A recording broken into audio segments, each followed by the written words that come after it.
మన ఎర్రవల్లి గ్రామంలో వినాయక చవితి ఉత్సవాలు ఒక ప్రత్యేక చరిత్ర కలిగి ఉన్నాయి.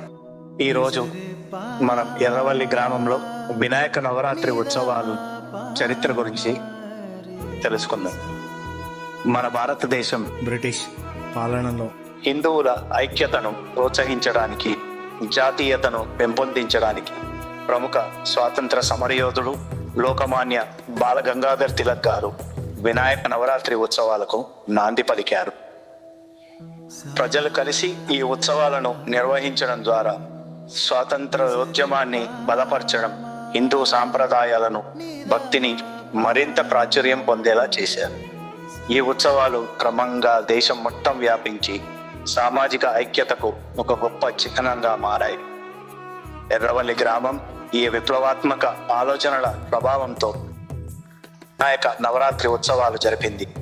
ఇక్కడికి చెందిన ఆంజనేయులు మాస్టర్ గారు ఈ సాంప్రదాయానికి పునాది వేశారు. కరీంనగర్ జిల్లా గన్నేరులవరం గ్రామానికి చెందిన ఆయన పాత గ్రామ పంచాయతీ వద్ద ఉన్న ధర్మసత్రంలో స్వయంగా మట్టితో చేసిన వినాయక విగ్రహాన్ని ప్రతిష్ఠించారు. ఆ సమయంలో వినాయకుని ఉత్సవం ఒక్కసారి మాత్రమే నిర్వహించబడింది. కానీ కొన్ని సంవత్సరాల పాటు ఆ ఉత్సవాలు నిలిపివేయబడ్డాయి. 1974లో ఎర్రవల్లి గ్రామంలో మరొకసారి వినాయక నవరాత్రి ఉత్సవాలను పునరుద్ధరించడం జరిగింది. ఈసారి వినాయకుని విగ్రహం సుమారు 2 ఫీట్ల ఎత్తులో ఉండేది. దీని ఖరీదు 100 రూపాయలు. హౌసుల బ్రహ్మచారి గారు, రుక్మన్న గారి ప్రభాకర్ రెడ్డి గారు, కూర అంజయ్య గారు కలిసి వినాయక విగ్రహాన్ని తీసుకువచ్చారు. వినాయకుడిని గణేష్పల్లి నుండి ఎర్రవల్లి వరకు హౌసుల సుబ్రహ్మణ్య బ్రహ్మచారి గారు గంపలో నెత్తిపై ఎత్తుకొని తీసుకువచ్చారు. ఈ ఘట్టం ఎర్రవల్లి గ్రామానికి గణనాథుని ఆగమనంని చెప్పుకోవచ్చు. వినాయకుని ప్రతిష్ఠించిన తర్వాత 9 రోజుల పాటు పూజలు జరిగాయి.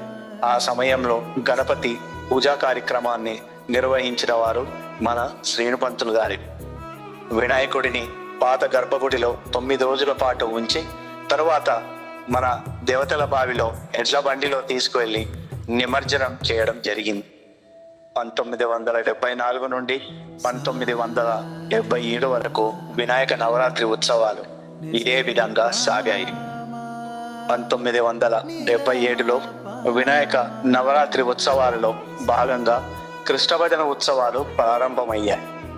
ఎర్రవల్లి హనుమాన్ భక్త మండలి అనే భక్త సంఘం ఏర్పడింది. మొదటిసారిగా పాండురంగ ఆశ్రమంలో 24 మంది కలిసి కృష్ణ భజన కార్యక్రమాన్ని ప్రారంభించారు. ఈ భక్త మండలిని రుక్మన్న గారి విజయసేనారెడ్డి గారు చైర్మన్గా, రాజమ్మ గారి రామరెడ్డి గారు సెక్రటరీగా నడిపించారు. ఈ భజన కార్యక్రమాలను బట్టల బాలనరసయ్య గారు, మేర నరసయ్య గారు, బాలరాజు గారు నేర్పించేవారు. భజనలలో హార్మోనియం, తబలా వాయిస్తూ భక్తి సాంస్కృతిక కార్యక్రమాలను నిర్వహించేవారు. కృష్ణ భజనను నేర్చుకున్న తర్వాత మిట్టపల్లి రామరెడ్డి గారు భజన పాడడం ప్రారంభించగా విజయసేనారెడ్డి గారు తబలా వాయించేవారు. పల్లె మీద వెంకటరెడ్డి తదితరులు తాళాలు వాయించేవారు. ఇదే విధంగా భజన కార్యక్రమం గ్రామంలో పుష్కలంగా ప్రాచుర్యం పొందింది. 3 నుండి 4 సంవత్సరాల తర్వాత రుక్మన్న గారి మహిబాల్ రెడ్డి గారు భజనలో నాయకత్వం వహించారు. అప్పటి నుంచి గ్రామంలో సుమారు 350 మందికి పైగా కృష్ణ భజన నేర్చుకున్నారు. ఇప్పటికీ నేర్చుకుంటున్నారు. ఈ భజనలు చుట్టుపక్కల గ్రామాల్లో వినాయక నవరాత్రి ఉత్సవాల సమయంలో ప్రదర్శనలు ఇస్తూ హనుమాన్ భక్త మండలి పేరు ఖ్యాతిని పొందింది. ఆ కాలంలో పాండురంగ స్వామి వారి ఆధ్వర్యంలో వివిధ గ్రామాలలో ఉన్న 108 భజన సంఘాలలో మన ఎర్రవల్లి హనుమాన్ భక్త మండలి ఒకటి. ఈ భక్త మండలి చేసే కార్యక్రమాలకు గ్రామంలో ఉన్న పెద్దలు, ముఖ్యంగా మన అమ్మన్న జగన్మోహన్ రెడ్డి గారు తమ సహకారాన్ని నిరంతరం అందించారు. ఇప్పటికీ అందిస్తూనే ఉన్నారు. భజన కార్యక్రమాలు మాత్రమే కాకుండా హనుమాన్ భక్త మండలి ఆధ్వర్యంలో ప్రతి ఏడాది సాంస్కృతిక కార్యక్రమాలు, నాటకాలు, కథలు వంటి కార్యక్రమాలు నిర్వహించడం జరుగుతోంది. ఈ సాంస్కృతిక కార్యక్రమాలకు వేదికగా అప్పట్లో మన ఇళ్లల్లో ఉన్న పీటలను వాడడం, గ్రామంలోని ప్రజలు ఉత్సాహంగా పాల్గొనడం ఒక మధుర జ్ఞాపకంగా మారింది.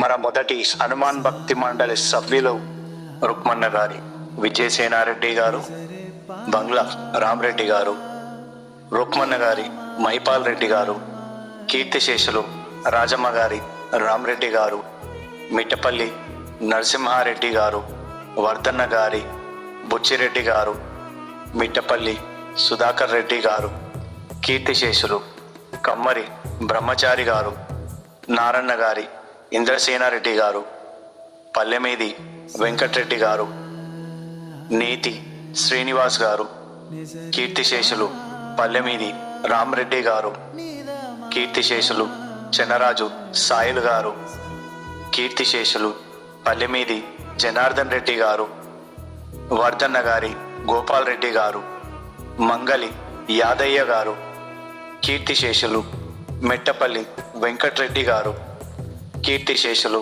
బత్తిని నరసింహులు గారు, పబ్బూరు నరసింహులు గారు, నాగారం ఆనందచారి గారు, కీర్తిశేషులు రావికంటి రాజు గారు. ఈ విధంగా ఎర్రవల్లి గ్రామంలో వినాయక నవరాత్రి ఉత్సవాలు కేవలం భక్తి మరియు ఆధ్యాత్మికతతో మిళితమై గ్రామస్తుల ఐక్యతను, సాంస్కృతిక స్ఫూర్తిని నిలబెట్టే ఉత్సవాలుగా రూపాంతరం చెందాయి.